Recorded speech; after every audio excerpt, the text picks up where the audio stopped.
తిరుమలలో ఉచిత వివాహాలకు చాలా ప్రత్యేకత ఉంది.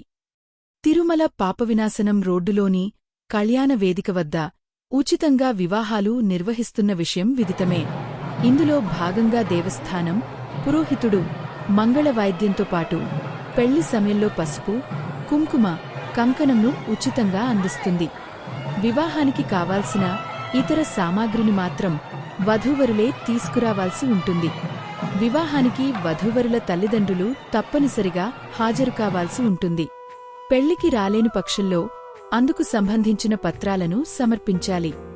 వివాహం అనంతరం 300 రూపాయల ప్రత్యేక ప్రవేశం ద్వారా పెళ్లికుమారుడు, పెళ్లికుమార్తెతో పాటు ఇరువురి తల్లిదండ్రులను కలుపుకుని మొత్తం 6 మందికి ఏటీసీ వద్దగల క్యూలైన్ ద్వారా ఉచితంగా దర్శనానికి అనుమతిస్తారు.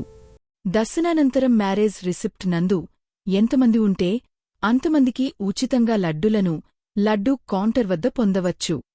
తిరుమలలోని కళ్యాణవేదికలో ఉచిత వివాహాలు చేసుకునేందుకు ఆన్లైన్లో కళ్యాణవేదిక స్లాటును బుక్ చేసుకోవచ్చు. అక్కడ ఉన్న కళ్యాణవేదిక కాలంలో అబ్బాయి, అమ్మాయి వివరాలను నమోదు చేయాలి. వధూవరులు తప్పనిసరిగా తల్లిదండ్రుల వివరాలను నమోదు చేయడమే కాక ఆధార్ కార్డు వివరాలను నమోదు చేయాలి.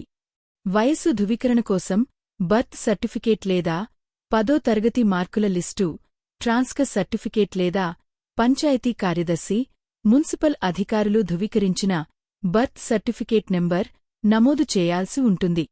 వీటితోపాటు అందులో వివాహ తేదీ, సమయాన్ని వారే నిర్ణయించుకుని అప్లోడ్ చేస్తే అక్నాలెడ్జ్మెంట్ పత్రం జారీ అవుతుంది. కొత్తగా పెళ్లి చేసుకునేవారు ఆ అక్నాలెడ్జ్మెంట్ పత్రాన్ని తీసుకుని వధూవరులు వారి బంధువులతో కేవలం 6 గంటల ముందు తిరుమల చేరుకుని కళ్యాణ వేదిక వద్ద ఉన్న కార్యాలయంలో అక్నాలెడ్జ్మెంట్ పత్రాన్ని మరియు అన్ని జిరాక్స్ పత్రాలు అక్కడి సిబ్బందికి ఇచ్చి వారి వివరాలను మరోసారి అక్కడి సిబ్బంది ద్వారా పరిశీలించుకోవాలి. తిరుమలలోని కళ్యాణ వేదికలో ఉచిత వివాహాలు చేసుకునేవారికి అవకాశాన్ని బట్టి ఒక 50 రూపాయల రూముని పొందవచ్చు.